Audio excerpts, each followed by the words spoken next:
السلام عليكم ورحمة الله وبركاته. الحمد لله رب العالمين، والصلاة والسلام على خاتم الأنبياء والمرسلين نبينا محمد وعلى آله وصحبه أجمعين، ومن سار على نهجه واستنى بسنته إلى يوم الدين. أما بعد. പ്രിയമുള്ള സഹോദരീ സഹോദരന്മാരെ, പരിശുദ്ധ ഖുർആനിലെ 2-ാം അധ്യായമായ സൂറത്തുൽ ബഖറയുടെ 148-ാമത്തെ വചനത്തിൽ കാരുണ്യവാനായ അല്ലാഹു സുബ്ഹാനഹു വ തആല ഇപ്രകാരം പറയുന്നത് നമ്മൾക്ക് കാണാം. വലികുല്ലിൻ വിജ്ഹത്തുൻ ഹുവ മുവല്ലിഹ ഫസ്സബിഖുൽ ഖൈറാത്ത് ഐനമാ തകൂനു യഅതി ബികുമുല്ലാഹു ജമീഅ ഇന്നല്ലാഹ അലാ കുല്ലി ഷൈഇൻ ഖദീർ. അല്ലാഹു സുബ്ഹാനഹു വ തആല പറയുകയാണ്, ഓരോരുത്തർക്കും ഓരോ ദിശയുണ്ട്, അവരതിന്റെ നേരെ തിരിയുന്നു. അതിനാൽ നിങ്ങൾ നന്മയിലേക്ക് മത്സരിച്ചു മുന്നേറുക. നിങ്ങൾ എവിടെയായിരുന്നാലും അല്ലാഹു നിങ്ങളെയെല്ലാം ഒന്നിച്ചു കൊണ്ടുവരും. അല്ലാഹു എല്ലാത്തിനും കഴിവുള്ളവനത്രേ. പരിശുദ്ധമായ മസ്ജിദുൽ അഖ്സ ആദ്യത്തിൽ മുസ്ലിമീങ്ങൾക്ക് ഖിബലയായി നിർണയിക്കപ്പെട്ടിരുന്നു. പിന്നീടാണ് കഅബയിലേക്ക് ഖിബല മാറ്റിക്കൊണ്ടുള്ള കൽപ്പനയുണ്ടായത്. ആ കൽപ്പനയുടെ ഭാഗമാണ് ഈ ആയത്ത്. അല്ലാഹു സുബ്ഹാനഹു വ തആല ആദ്യം മസ്ജിദുൽ അഖ്സയെ ഖിബലയായി പരിചയപ്പെടുത്തുകയും പിന്നീട് കഅബയിലേക്ക് തിരിയുകയും ചെയ്ത വിശ്വാസി സമൂഹത്തെ ശത്രുക്കൾ വളരെയധികം പരിഹസിച്ചിരുന്നു. ശത്രുക്കളുടെ എല്ലാ പരിഹാസങ്ങളുടെയും മുനയൊടിക്കുന്ന തരത്തിലാണ് അല്ലാഹു ഈ ആയത്ത് അവതരിപ്പിച്ചത്. നമ്മൾക്കറിയാം, അല്ലാഹുവിന്റെ സൃഷ്ടിപ്പിന്റെ ഭാഗമാണിതെല്ലാം.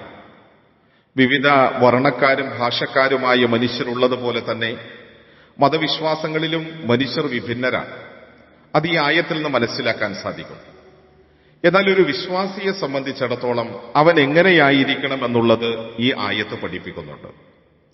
അഥവാ അല്ലാഹു സുബ്ഹാനഹു വ തആല നമ്മളോട് നിർണയിച്ച പ്രകാരം നാം നിലകൊള്ളുകയും നന്മയെ ജീവിതത്തിൽ നിലനിർത്തുവാൻ ആത്മാർത്ഥമായി പരിശ്രമിക്കുകയും നിരന്തരം നന്മയിൽ മുന്നേറുകയും ചെയ്യുന്ന സ്വഭാവമുള്ള ആളുകളായിരിക്കണമെന്നാണ് ഇവിടെ അല്ലാഹു തആല മുഅ്മിനീങ്ങളോട് ഉണർത്തുന്നത്.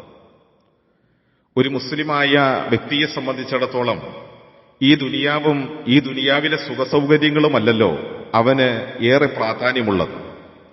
അവനെ സംബന്ധിച്ചിടത്തോളം പരലോക വിജയമാണ് ജീവിതത്തിന്റെ ആത്യന്തികമായ ലക്ഷ്യം. അവിടെ പരാജയപ്പെടുക എന്ന് പറയുന്നത് നരകാവകാശിയാകലാണ്. പരലോക വിജയത്തിന് ഇഹലോകത്ത് നാം ചെയ്യുന്ന സത്യവിശ്വാസത്തിൽ അധിഷ്ഠിതമായ സൽപ്രവർത്തനങ്ങളെ, ആ അമലുകളാണ് സ്വർഗത്തിനു വേണ്ടി നമ്മളെ തയ്യാറാക്കുന്നത്. അല്ലാഹു സുബ്ഹാനഹു വ തആല വിശുദ്ധ ഖുർആനിൽ പറഞ്ഞിട്ടുണ്ടല്ലോ, ഫമൻ യഅമൽ മിസ്കാല ദർറത്തിൻ ഖൈറൻ യറ വമൻ യഅമൽ മിസ്കാല ദർറത്തിൻ ശർറൻ യറ. ആരാണ് ഒരു അണുത്തൂക്കം നന്മ ചെയ്തത്, ആ നന്മ അതിന്റെ പ്രതിഫലം അവൻ കാണുക തന്നെ ചെയ്യും. ആരാണോ ഒരു അണുത്തൂക്കം തിന്മ ചെയ്തിട്ടുള്ളത്, ആ തിന്മയുടെ പാപഫലവും അവൻ കണ്ടെത്തുക തന്നെ ചെയ്യും. നമ്മൾ ഓരോരുത്തരും ചെയ്തത് എത്ര ചെറിയ നന്മയാണെങ്കിലും അത് ആത്മാർത്ഥമായിട്ടാണെങ്കിൽ അല്ലാഹുവിന്റെ അടുക്കൽ അതിന് സ്വീകാര്യതയുണ്ട്. ചെറുതെന്ന് കരുതി ഒരു നല്ല പ്രവർത്തനത്തെയും ഒരു വിശ്വാസി അവഗണിക്കാൻ പാടില്ല. ചെറുതെന്ന് കരുതി ഒരു തിന്മയെയും ഒരു വിശ്വാസി നിസ്സാരമായി കാണുകയും ചെയ്യില്ല. കാരണം അവയെല്ലാം നമ്മുടെ പരലോക വിജയത്തിലോ അല്ലെങ്കിൽ പരാജയത്തിനോ കാരണമായി തീർന്നേക്കാം എന്ന ഒരു ബോധം മുഅ്മിനായ മനുഷ്യനുണ്ടാകും. മഹാനായ റസൂലുള്ളാഹി സ്വല്ലല്ലാഹു അലൈഹി വസല്ലമ തങ്ങൾ പറഞ്ഞ ഒരു തിരുവചനമുണ്ടല്ലോ, ഒരു കാരക്കയുടെ ചീന്തുകൊണ്ടാണെങ്കിലും നീ നരകത്തെ സൂക്ഷിക്കണം.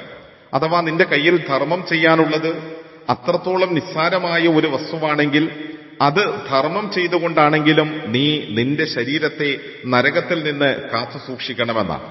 അപ്പൊ ഇവിടെ നമ്മൾക്ക് മനസ്സിലാക്കാൻ കഴിയുന്ന ഒരു കാര്യം, നന്മകൾ, സൽക്കർമ്മങ്ങൾ അതെത്ര ചെറുതാണെങ്കിലും നമ്മൾ നിസ്സാരമായി കാണരുത് എന്നാണ്. അത് വളരെ ആത്മാർത്ഥതയോടെ ചെയ്യേണ്ടുന്നതിന്റെ പ്രാധാന്യവും അതുപോലെ തന്നെ നന്മകളിൽ ആത്മാർത്ഥമായി മുന്നേറുവാനുമാണ് ഒരു വിശ്വാസികൾ ശ്രമിക്കേണ്ടുന്നത് എന്ന് നമ്മൾക്ക് മനസ്സിലാക്കാം. നന്മകളിൽ ധൃതിപ്പെട്ട് മുന്നേറുന്ന ആളുകളുടെ ഗുണങ്ങൾ പരിശുദ്ധമായ ഖുർആനിലെ സൂറത്തുൽ മുഅ്മിനൂൻ എന്ന അധ്യായത്തിൽ അല്ലാഹു തആല വിവരിച്ചിട്ടുണ്ട്. ഇന്നല്ലദീനഹും അല്ലാഹു സുബ്ഹാനഹു വ തആല വിശുദ്ധ ഖുർആനിലെ സൂറത്തുൽ മുഅ്മിൻ എന്ന് പറയുന്ന അധ്യായത്തിൽ ഇപ്രകാരം പറയുന്നത് നമ്മൾക്ക് കാണാൻ സാധിക്കും.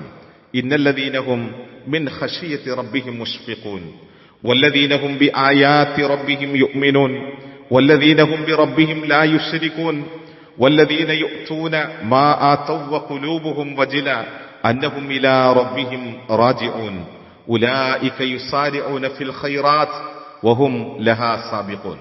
അല്ലാഹു സുബ്ഹാനഹു വ തആല നമ്മെ അറിയിക്കുകയാണ്. ആരാണ് നന്മകളിൽ ധൃതിപ്പെട്ട് മുന്നേറുന്നവർ? തങ്ങളുടെ രക്ഷിതാവിന്റെ ദൃഷ്ടാന്തങ്ങളിൽ വിശ്വസിക്കുന്നവരാണവർ. അള്ളാഹുവിനെ സംബന്ധിച്ചുള്ള ഭയത്താൽ ഹൃദയം നടുങ്ങുന്നവരാണവർ. അതുപോലെ തന്നെ തങ്ങളുടെ രക്ഷിതാവിന്റെ ദൃഷ്ടാന്തങ്ങളിൽ വിശ്വസിക്കുകയും തങ്ങളുടെ രക്ഷിതാവിനോട് ഒന്നിനെയും പങ്കു ചേർക്കാതിരിക്കുകയും തങ്ങളുടെ റബ്ബിലേക്ക് മടങ്ങിച്ചെല്ലേണ്ടവരാണല്ലോ എന്ന് മനസ്സിൽ ഭയമുള്ളതോടുകൂടി ദാനധർമ്മങ്ങൾ ചെയ്യുകയും ചെയ്യുന്നതായ ആളുകൾ, അവരാണ് നന്മകളിൽ ധൃതിപ്പെട്ട് മുന്നേറുന്നവരെന്ന് പരിശുദ്ധമായ ഖുർആനിലൂടെ അല്ലാഹു തആല അവരുടെ അടയാളം വിവരിക്കുകയാണ്. ചെറിയ നന്മകളെപ്പോലും നമ്മൾ നിസ്സാരമായി കാണരുത് എന്ന് പറഞ്ഞതിന് ശേഷം റസൂലുള്ളാഹി സ്വല്ലല്ലാഹു അലൈഹി വസല്ലമ തങ്ങൾ നമ്മളെ പഠിപ്പിക്കുന്നുണ്ട്, ഒരാൾക്ക് ഒരിറക്ക് വെള്ളം കൊടുക്കുന്നതാണെങ്കിലും അല്ലെങ്കിൽ തന്റെ സഹോദരനെ പുഞ്ചിരിയോടുകൂടെ അവനോട് നേരിടുകയും സംസാരിക്കുകയും ചെയ്യുന്നതിലാണെങ്കിൽ പോലും അതൊരു പുണ്യമാണ്. ആ പുണ്യത്തെ പോലും നിങ്ങൾ നിസ്സാരവൽക്കരിക്കാൻ പാടില്ല എന്ന് പഠിപ്പിക്കപ്പെട്ടവരാണ് മുഅ്മിനീങ്ങൾ. സഹോദരങ്ങളെ, നമുക്ക് മുന്നിൽ വരാൻ പോകുന്നത് വിശുദ്ധമായ ദുൽഹജ്ജിന്റെ അനുഗ്രഹീതമായ സമയങ്ങളാണ്. ആത്മാർത്ഥമായി നന്മയിൽ മുന്നേറാൻ നമുക്ക് കഴിയണം. അല്ലാഹു തആല അനുഗ്രഹിക്കട്ടെ. അസ്സലാമു അലൈക്കും വറഹ്മത്തുള്ളാഹി വബറകാതുഹു.